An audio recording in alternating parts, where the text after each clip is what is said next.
because we now have several generations of Jewish people living in Palestine. The other option is the one democratic state option, basically, and that's effectively the way that South Africa went.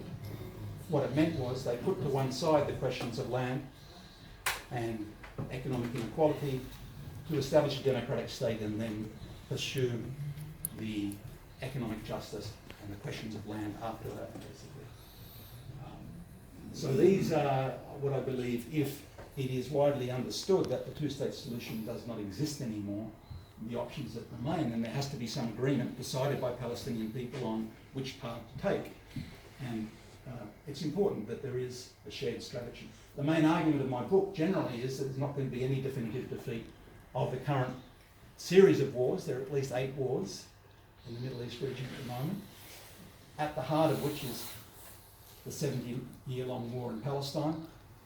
They are all influenced by that, of course. The main reason for the US aggression against Iran is that Iran is a very strong, independent-willed country. Forget the fact that it's a religious, semi-religious, semi-democratic system.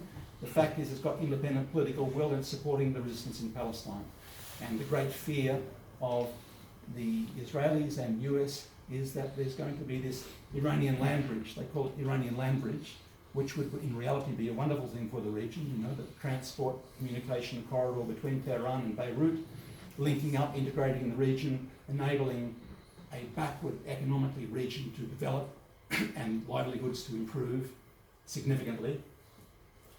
That's their great fear. That's why there's the rationale for claiming they're going to send Lebanon back to the Stone Age. They've accepted that Hezbollah is ensconced in the Lebanese government, and so they're not now trying to single out Hezbollah from Lebanon. They're threatening the whole of Lebanon. It's their rationale for constantly sending missile attacks on Syria. It's their rationale for pushing the Trump administration into war with Iran, because they fear that this big independent power, in association with its allies and the resistance, the regional resistance, is going to end up on the doorstep, take back the Golan, and then look at pressuring the regime in Tel Aviv. So, internal Palestinian unity around a shared strategy is critical, and a strongly integrated axis led by Iran is needed to reclaim the Golan and pursue, as I said.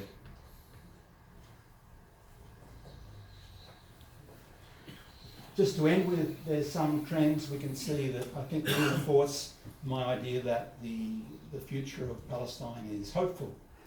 It's not a lost cause. There's been a lot of lost causes which have re-emerged because of resistance in the past. You might remember East Timor. East Timor was a lost cause for many, many years.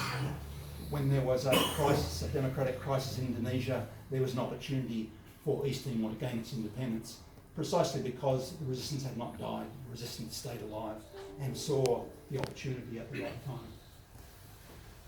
Both the Orthodox and the liberal Jews are shifting towards a pro-boycott position and anti-Zionist positions. There is a movement from what I call left Zionism to say they want a nicer, friendlier Israel, but they don't like Netanyahu, basically, to realising that this is an untenable position, basically. You can't have a nicer, friendlier apartheid state. It doesn't make sense. The anti-Zionism, I believe, on their part has to be reinforced. That means that the distinction between Judaism and Zionism is an important one. Even if most Jewish people do support Zionism, that's still important to maintain the correct position that the campaign against Zionism is not against Jewish people, it's against Zionism. It's against colonisation, it's against the Jewish family. Now we have some Jewish peace groups, for example, being shut down by laws, anti-Palestinian laws in Germany and the US. So they are wearing some costs of doing this, but they are standing up for a non-racial Palestine effectively. We've got South Africa and other international bodies supporting the prisoners and supporting the boycott movement and the overall anti-apartheid struggle.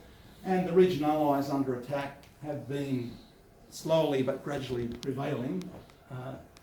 I believe the fulcrum of that was the resistance in Syria, where, okay, Afghanistan was occupied and hasn't been subdued, but the state was smashed. Iraq was smashed and it's emerging from the ashes. Libya was smashed. But Syria resisted, and Syria, it's a big difference. It's a big cultural difference. I notice going to Baghdad that the discussion in Baghdad is very different to the discussion in Damascus. It makes a big difference. The Iraqi people, I believe, the public debate has been crushed by their many decades of war there. It's had a very big psychological impact. I was very surprised to be interviewed by Iraqi television, and they were asking me questions like I would be asked in the United States or something. And I said to a translator at the time, I said, does he really believe those questions? The question was, I said, how can you say, there's a conference on terrorism, and I was saying, the US is at the root of all of the terrorism in this region.